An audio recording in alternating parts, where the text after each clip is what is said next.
گناہوں کے اخروی نقصانات تو ہیں ہی صحیح، دنیا میں بھی گناہوں کے نقصانات ہیں۔ ایک نقصان تو یہ کہ گناہ کی وجہ سے انسان کے دل کا سکون ختم ہو جاتا ہے،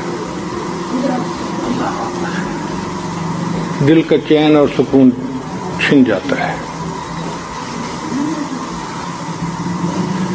اور دوسرا یہ کہ نیکی کی توفیق سلب ہو جاتی ہے، نیک اعمال کرنے کو دل نہیں چاہتا، فجر کی توفیق نہیں، آنکھ نہیں کھلتی، تلاوت کی توفیق نہیں، قرآن مجید پڑھنے کو دل ہی نہیں چاہتا، نیک محفلوں میں جانے کو دل نہیں چاہتا،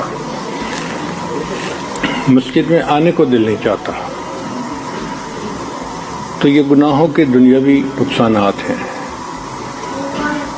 اور ایک نقصان یہ ہے کہ انسان کے گناہوں سے پھر اللہ تعالیٰ اس سے ناراض ہو جاتے ہیں۔ اس لیے گناہوں سے توبہ کرنا ہر بندے کے لیے ضروری ہے۔ توبہ کرنا اور بار بار کرنا انسان کے نیک ہونے کی علامت ہوتی ہے۔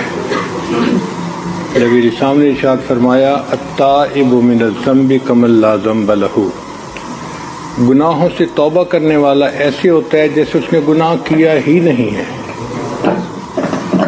یہ مثال ایسے ہی ہے کہ کسی کے سیل فون میں میسج آئے اور وہ اس کو ڈیلیٹ کر دے تو ایسے وہ ختم ہو جاتا ہے کہ جیسے میسج آیا ہی نہیں تھا۔ یہی گناہوں کی مثال ہے کہ جب انسان توبہ کرتا ہے تو اللہ تعالیٰ گناہ کو مٹا دیتے ہیں۔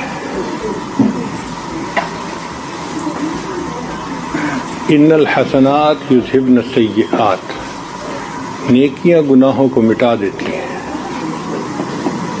تو توبہ کرنا ہر بندے کے لیے لازم ہے۔ کافر کو کفر سے توبہ کرنی چاہیے، ایک عام مسلمان کو کبائر سے توبہ کرنی چاہیے، ایک نیک انسان کو وساوس شیطانی سے توبہ کرنی چاہیے۔ کوئی کہے کہ جنہیں مجھے تو شیطانی وساوس نہیں آتے، تو بھائی ہر بندے کو اپنی اخلاص کی کمی سے توبہ کرنی چاہیے۔ دنیا میں کوئی ایسا انسان نہیں جو یہ کہے کہ میرے عمل اخلاص کے اعتبار سے 100% ٹھیک ہے۔ ہر بندے کو اپنی اخلاص کی کمی سے توبہ کرنی